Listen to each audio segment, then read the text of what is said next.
আমাদের এই জীবনগাথা অনুষ্ঠান শ্রী অশোক নারায়ণ ভট্টাচার্য। আমার তো জন্ম কলকাতা হয়েছে, তার আগে আমরা পূর্ববঙ্গে ছিলাম। আমার বাবা ডাক্তার ছিলেন।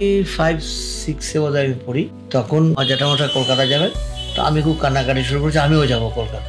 খুব দুষ্ট ছিলাম না, পড়াশোনা করতাম, খেলতাম খুব। মা খুব রবীন্দ্রনাথের গান ভালোবাসতেন। স্কুলে পড়তাম নেতাজি প্রাইমারি স্কুল। শিলিগুড়িতে যখন আমি আসি তখন আমার 2-3 বছর বয়স হয়তো হবে। ইস্ট বেঙ্গল ক্লাবের খুব অন্ধভক্ত ছিলাম। তখন আমরা দুষ্টামি করিনি জানা, এই হয়তো পাড়ার কেউ একটা ছেলে কোথা থেকে একটা পাঠা চুরি করে নিয়ে এসছে, তারপরে সেটা মাংস টাংস রান্না হয়েছে, সে আমিও সেটা খেয়েছি। যৌথ পরিবার, অনেক অসুবিধার মধ্যে বাবা মা আমাদের মানুষ করেছে। ফাঁকি দিবি না, কখনো মিথ্যা কথা বলবি না, এই কথাটা মা সবসময় বলতো। মামারা সবাই তারা কমিউনিস্ট পার্টি করতেন। মা খুব খুশি হয়েছিলেন আমি যখন প্রথম মিউনিসিপ্যালিটির চেয়ারম্যান হই। 67-68 সাল থেকে যখন কলেজে পড়তাম, তখন থেকেই ছাত্র ফেডারেশনের সঙ্গে এসএফআই এর সঙ্গে যুক্ত।